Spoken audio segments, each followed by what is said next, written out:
Hey guys, welcome back to this week's pool here on Comic Relief Cast. I'm your host Jake. And I'm Josh. Hey Jake, I got a question. What is it? Psych! Alright guys, it has been a long day here at the shop. Lots of things have been going on, so we are going to get straight into this. Here's what we're going through today. House of Whispers, number 2. Cursed Comics Cavalcade, number 1. Superman, number 4. Hawkman, number 5. Wonder Woman, number 56. I'm going to be also talking about Go-Go Power Rangers 13. And Josh has Catwoman 4 and Flash, number 56. Right off the bat, we are going off House of Whispers, number 2, from Nalo Hopkinson and Dominique Domo Stanton. Domo rogato, Mr. Robato. Yeah, and this is part of the Sandman universe, and this one, I'm just not enjoying House of Whispers. I'm just going to lay it out there. It's one of those things that I can just say is just not for me. It's just not in Jake's wheelhouse, of things that I like to read. There's a lot of down in the bayou kind of like Creole language, a little French kind of thrown in there, and I can't read that. I don't know what's being said. I'm thinking the writer is also from the area, and the authors are the illustrators. So, I think this is more. It's gonna hit a niche market more than it is a broad audience, and this is just not something that I'm into. I completely agree. I was really digging the Sandman universe, and it was kind of weird because issue 0, and this was actually one of my favorite parts of issue 0. Yeah. But I didn't really like the first one, and this one's not doing anything for me. It's the same thing like what you said. It's not for me. I know there's groups of people that will like this. I know that this is going to probably get some pretty good ratings and reviews from other people. But for me, it's not doing it. The hardest part for me is I'm just not able to make heads or tails of really what's happening. Things are happening in two very different locations, and for me, they're not congruous. Like, I don't see who's who. There's a lot of names being thrown out there. I don't know what name goes with what face, and I'm just having a hard time piecing it all together. See, I'm not having too hard of a time comprehending the characters and what's going on. It just, to me, it doesn't seem very. I know that it's going to seem wrong because when you read it, you're going to see that it is kind of an eventful issue, but it just doesn't seem eventful. For me, it's just not doing anything. There's a lot of fat on this. There's a lot of fat on this piece of meat, and I think you could trim it down and make something a little bit more cohesive. But it's also very high concept. It's high concept in the sense that I don't really get the rules of the world that this one person operates, while I can tell the rules of the other group of people are very much in our world. Yeah, like in the dreaming. Yeah. Right, so I'm not really understanding too much what's going on. So for that, I will unveil this episode's rating scale, and I'm going to give this one, just for me personally, 1.75 Hick Carnies. Yeah, I'm actually a little bit higher than you. I'm giving it 2 Hit Carnies. The only reason why I'm giving it 2 is mostly just because I do enjoy the art. The artwork is great. The way it's laid out, and I do enjoy the coloring in it. It's visually, it was still very pleasing. Yeah, I still like the Dreaming's artistic stylistics a little bit more. I do too.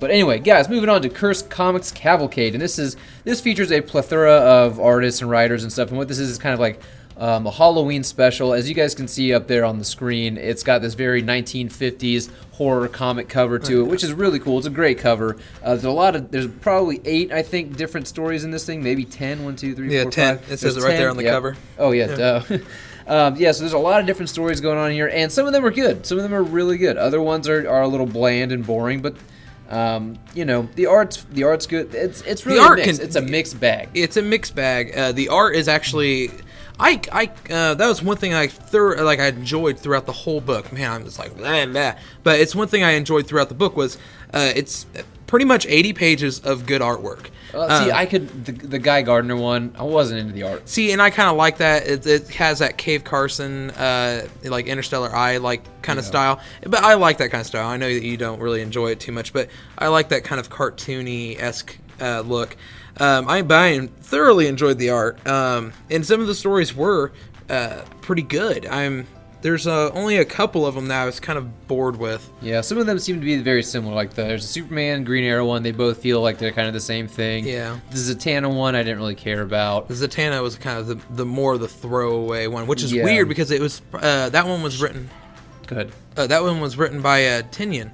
Yeah. And that's like the one name that's in here that really just like that actually stuck out to me when I was looking through the list of writers. Yeah, I mean, some of them have some good points. It's just the story to me isn't all that engaging. There were a couple that I liked. I think my standouts might have been the Batman one. It's nice and short, great art. Mm-hmm. And then I do like the Green Arrow one, even though it's a little. It's just because I like Green Arrow. Yeah. You know, as a Lantern fan, the Guy Gardner one had some interesting concepts to it, but other than that, this isn't a series. This isn't a book that I love, and I don't know. I also don't like the $9.99 price point on this thing either. Yeah. It seems a little steep for this book, but I will say great cover. It's a cool throwback to kind of 40s, 50s horror comic book, so that's cool. If you're a collector and you're not really so much concerned with the material inside, but you just like, you know, the feel of the book, it is kind of like a mini graphic novel. It's prestige edition. Yeah, it's a cool book to have for sure. Yeah, it's a cool book to have. I mean, if you have a light pool, I can understand getting it. That's the one problem I have with it is you get 80 pages. Yes, it's good artwork. Yes, some of the stories are good, but it is $9.99. That is the problem with the book. That's the one big problem. But I will say, when we were about to read this, I was a little hesitant on wanting to read it because I was thinking it was going to be really bad. But it wasn't a waste of my time. No, I mean, yeah, it's a good way to pass the time. It's got some. The stories aren't very long, so you don't have to stay too engaged for too long. For me, I'm gonna give it just very vanilla. For me, it's just 2.5, right down the middle. I'm right there with you. I was just thinking the same thing. All right, 2.5. Hick Carnies. Moving on to Superman #4 by Brian Michael Bendis and who's the artist? Is it Jimenez? I can never remember. It's Ivan. Ivan Reyes. That's right. Okay, so Josh and I were kind of both on the same page. I think we were both thinking, you know what, Superman's really not doing it for us. We're gonna get this next issue, see how we feel about it, but it's kind of gone downhill. This one saved it for me. Yeah. I actually really enjoyed this book. Yeah, I enjoyed it. It kind of gets it right back on there, and then also Bendis there for the past couple issues on Superman. Kind of lost that voice for Superman that he was providing from Man of Steel in the first couple issues and in Action Comics. And this one, I feel like he gets it back. He kind of has this little moment where he's like the flashback memory of him talking to Jonathan. Right, and it feels very Superman. It feels very realistic, and it feels very Superman. It feels very good, and the artwork is great in it. And you're finally you feel like you're finally getting somewhere in this story. And after reading the last Action Comics, now it's easy to see the difference finally. Yeah. You can tell the two apart. Right. And again, one of my issues, though, is that what's happening in Action Comics is not happening here in Superman. And that can be an issue for me because it's the same writer writing both stories, and Man of Steel is supposed to branch off, and there's two different stories happening. But I do like that the Justice League comes in. When something like this happens, it's like, where is everybody else? They address that in here. And also, sorry, I think I got slight hiccups here, but I like the book, and I like that Superman is taking this seriously, and it's like he knows what he has to do to win. He's calling in a little bit of help, and Rogol Zaar. I mean, dude's kind of one-dimensional, but he can lay a beating on Superman, which is always fun to watch. The one thing that bugs me about Rogol Zaar is I want more back I was thinking the same thing. And then I'm thinking if with how long it's been for you not to give me some sort of little origin on him, that means that his identity, when they reveal who he is, him and who he actually is, and other than just that he's the guy who destroyed Krypton, it has to be a huge reveal. Yeah, the more and more you build up to it, the more anticipation you're leading, which means you're probably going to let your readers down by the time we finally get to that point. Yeah, so it's best. I mean, I'm hoping, cross my fingers, because there's one thing that they never really address. He's carrying around his neck is the Superman cape with the S crest on it. So So it has to be some kind of big reveal. We haven't got enough of the backstory on him, and if it's not a big reveal, then that's going to be a huge letdown. Yeah, I completely agree. That was one thing I was actually thinking while reading this book. Yeah, same here. Who is this guy? Where does he come from? I know his backstory is very paper thin at this point. I know he's the one crediting himself with killing Krypton, and he needed to kill the Kryptonians for whatever reason it was. I need to know more on him for sure. Yeah. With all this being said, I'm going to reveal my score. I'm actually going to give this 3.5 Hit Carnies. Hit Carnies. Yeah, I'm going right underneath you, 3.4. Oh, 3.4. Right underneath. Right underneath you. Just barely. I had to undercut you a bit. All right, I'm going to go on, talk about Hawkman number 5 real quick by, I think it's Tinian, right? James Tinian's right in this thing? I thought so. Oh, no, Robert Venditti, that's right. Oh, yeah, that's right. Robert Venditti and Brian Hitch. Yeah. Man, I'm loving this series, dude. Every issue is just getting better and better, and this is one of those series that I cannot wait. This is one of the very few series I can't wait till it kind of finishes its run so I can just go and read back to back to back to back. I just want to read it all together, you know? And I'm loving this. There's so much character in Carter Hall here, and I never thought there was. Like, I just always thought he was such a bland character. And this is the kind of guy I'm like, you know what? I want to go start getting his action figures now. I want to start looking up some more Hawkman stuff because I'm loving this run so much, and I know that the other runs aren't as good. But now I want to go back. I want to check out the Jeff Johns stuff that he did on Hawkman. I want to know more about Hawkman. But this is just him piecing together more and more about his past and how many different lives he's led. And what's cool is they're talking about how space and time are work very separately from each other. So he didn't live all these lives in the past. All these lives are almost happening simultaneously, but through his perception, it's his past. And that's how he's able to go and visit all his past selves, because time is not linear. Possibly, like that's the theory they're throwing around right now. And now he's going to the microverse with the Atom, Ray Palmer, and there's a version of Carter Hall who may have lived in the microverse, and because there was a Kryptonian version of him, there was a Thanagarian version, a Rand version. So it's like, is he even human? He's starting to wonder all these things about himself. It's so fucking good. I just can't get over it. So this one for me, my favorite DC read this week. I'm giving this one 4.75. Hit Carnies. That's higher than any of the Marvel books. Yeah, dude, I had an absolute blast reading this issue. I'm having a blast every time this issue comes out. I think I look forward to this series almost more than anything. I think the Avengers is the only one that's like on par for me. I will say that the one thing that's really disappointing, because I do read Hawkman. I'm not as I haven't caught up as far as what you have. That's the reason why I don't read it for these reviews. But one thing that's really kind of disappointing about that is there's not a whole lot of people on that run. No, it's really... That's probably one of our smaller DC books that we get right next to like Suicide Squad and the new DC but heroes. Online, you see people talking. They're talking about the series, just not here in our shop. And guys, we should also say that Superman and Hawkman both have foil covers. DC's doing all the foil covers this month. So make sure if you're collecting the foil covers, you've got quite a few this week. Yeah. I read The Flash 56 by Joshua Williamson, and they have a new artist on it, and I cannot remember his name. Scott Collins. Collins, probably. I like Colin. Okay. All right. So this is kind of still continuing off of The Flash trying to find all these forces, these new forces. There's the strength force, the slow force, the slow force, and this one is space force. Yes, this one deals with the Sage Force, and it's infected. It's opened up with Heatwave. This is a fun issue. It's not my favorite out of all the Flash ones. I'm kind of wishing that they kind of addressed a little bit more of Wally stuff right now. Just because they've only addressed it a little bit. Yeah, they're probably trying to tease since that Heroes in Crisis. Yeah. But it deals with him, and he's trapped in like Heatwave's head, and because Heatwave now has the Sage Force. And like, what is the Sage Force? Sage Force is kind of like a telepath. Kind of like, I don't know, man. Okay, well, it doesn't make sense to me either. Read it. I'm still behind on. Yeah. And Sage Force, what it is it grants Heatwave with the power of like telepath. So what happens is he takes their consciousness and puts it into his body. Okay. Yeah, and it causes him to be able to be this all-powerful being in this world, and it's a pretty awesome issue. It's a fun little fight. It's not my favorite out of the Flash run so far. I did like the Strength Force more. I'm kind of tired of hearing about these different forces already. But that foil cover though. But the foil cover, that's what sells this book. Yeah. Like, I mean, if you're not even picking up Flash, that foil cover is the reason why you should pick up Flash. Absolutely. It's a great foil cover, and I am going to also give on these foil covers, that's going to be part of my rating on some of these, depending on because these books have gone up $1 just for the foils. Right. But it was a fun book. It was a fun read. I with the foil cover also, it makes it a great purchase. So I'm going to give it a 3.5 Carney Hit Carnies. Okay. Yeah, I made up the grading scale. Why can't I remember it? Well, actually, I think that was in the next book. Oh, yeah. Which is technically, if you look at my avatar, I did make it up. Oh, Shut up. Okay, Wonder Woman issue 56, The Witching Hour Part 2. The only reason we read this is because we've been reading Justice League Dark, and so there's all the Justice League Dark Witching Hour crossovers, obviously.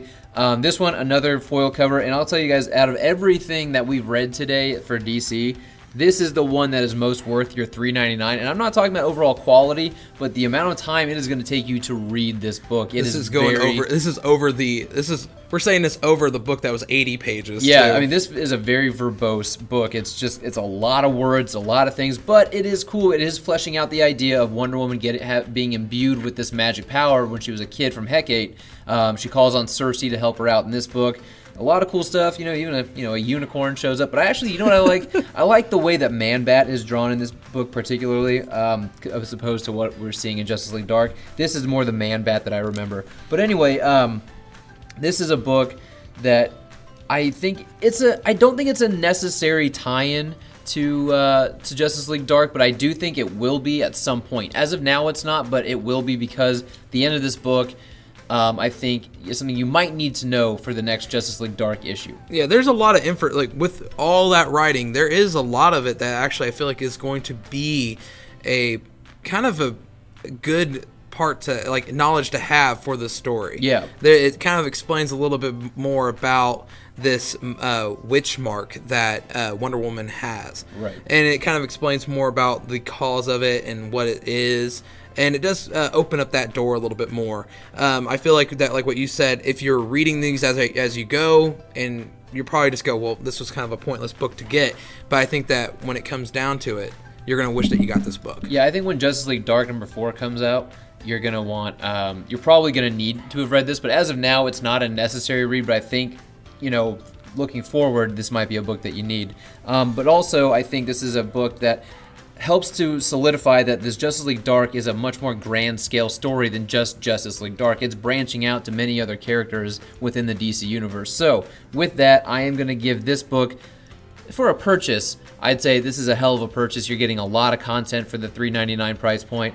Overall quality, though, I'm going to say this one's a nice, solid 3 Hick Carnies. I really enjoyed it. I'm going to be a little biased because one of my favorite characters is in this book for a while, and I kind of dig that. The cover is a beautiful cover by Yasmin Putri, I believe is the name. And then also there's a great variant for this. It makes it really hard for a buyer to come in and go, either do I want this foil or do I want this non-foil awesome variant. Was it Matina? I can't remember. Not Matina. It's Jenny Friesen. Oh, okay, yeah, Friesen. Yeah, Friesen. Okay. Or you can get both. Or you can get both. But yeah, I thought it was a fun read. I thought it was a good chunk of information. It is a lot to read. Great cover, great foil. I'm going to go ahead and say I'm giving it 3.5. I know I sound like a broken record right now, but I mean, it was a good read. Okay. All right, and you're going to be moving on to Catwoman number 4. Yes, Catwoman number 4. Now, Jake likes to sit here and go on about how much he loves Hawkman. I absolutely This is your Hawkman. This is my Catwoman. Like, I didn't realize I like Catwoman as much as what I do, because I didn't. And this is by Joelle Jones. She does the art and she does the story. And I mean, I love the artwork in it. I love the story. It's dark, it's gritty, and it has this nice, humble look to it. This follows her talking about some stuff that happened to her in the past, and talking to a friend of hers that is like just been traumatized. I don't want to give too much information. It was pretty dark, and it kind of explained to you what happened to her to make her so traumatized. And this does kind of continue off into it leads to where the main story is going. But it's pretty dark and it's gritty. The last issue was even darker and grittier, and this just continues to go that way. And I love the artwork. Joelle Jones is my new crush. Oh yeah. Yeah. Sorry, Kate. I love you, but Joelle Jones, man, she's killing it. The art is great. The story's great. I really highly suggest picking it up. The foil cover is beautiful. That is one of my favorite covers. This is one of my favorite foil covers. And then on top of this, just like with the Wonder Woman, that has a beautiful art germ variant. Makes it kind of hard to pick between the two for some buyers. With that being said, this is my favorite read. I'm giving it a 4.5. It was probably one of my favorite reads of the whole week. All right. And lastly, I will quickly talk about Go-Go Power Rangers number 13. from Ryan Parrott, and it's illustrated by Eleonora Carlini. I've been reading the Go-Go and Mighty Morphin, and I've just been finding myself enjoying Go-Go a little bit more. And this book it's fun. It feels like Go-Go is more about the interpersonal relationships between the Rangers, what's going on in their personal lives, as well as their professional Power Ranger lives. And I like that. I like that this isn't just straight up action all the time. There's a lot of time to sit with the characters and their kind of teen angst relationships. I mean, who can't remember being in high school? And hey, maybe some of our listeners are still in high school. I don't know, but we all remember what it was like back in the day. What you were doing in high school, being a teenager with attitude. Yeah, well, relationships and friendships and things like that. How they always seem to be in flux at some point. There's always that drama. Then you get older, you realize all that stuff was really just so menial compared to the shit you got to deal with as an adult. But good little book. I enjoy it. It's not something that I can say I would recommend to everybody. But if you're a fan of the Power Rangers, this feels very true to the Power Rangers Plus, that cover is so badass. I love the way the Megazord looks in this book. So I'm going to give this one 2.6. I will say. What the hell is it? It's Hick Carnies. Hick Carnies. You know what? Maybe I shouldn't make grading scales anymore. Shit, man. I make them really confusing and too long. But one thing I do want to throw in about the Go-Go Power Rangers and the Mighty Morphin Power Rangers, they consistently have great covers. Oh, they have some of the best covers in the game. Oh, yeah. If it comes down to the end of the year and Mighty Morphin Power Rangers or Go-Go Power Rangers isn't on some of the top 10 covers of the year, that's a shame because they have some of the most beautiful covers. Yeah, and consistent too. Yeah. All right, guys. Well, that is all we've got for you. Please comment below. Let us know your thoughts on any of these books. Let us know if you disagree or agree with us. What are some of the books that you're reading that we didn't cover in here? And make sure you like the video. Share it with any of your nerdy friends if they like to listen to this stuff. If you're in a heated debate about it, use this as some good evidence to support or negate your or if you just want to watch something that you want to fucking hate. Yeah. Give us a listen and then, ran it down in the comments. We're fine with it. Yeah, we are. It just means that you gave us a view and we're cool with it. Yeah, we're always happy to engage in conversation in the comment section. And most of all, guys, we've been getting a lot of support lately. Our channel's been growing. It doesn't look like it, but it has been growing over the past year. So please hit that subscribe button if you're not already a subscriber. You guys, we do early reviews every Tuesday night. And we will, check out the Marvel video if it's already up on the channel. So take a chance to listen to that. And we've also got some new stuff coming up on the channel, some new segments we're going to be doing. So be on the lookout for that. We will announce it here soon. And we appreciate you guys listening. Take care. Ta-ta.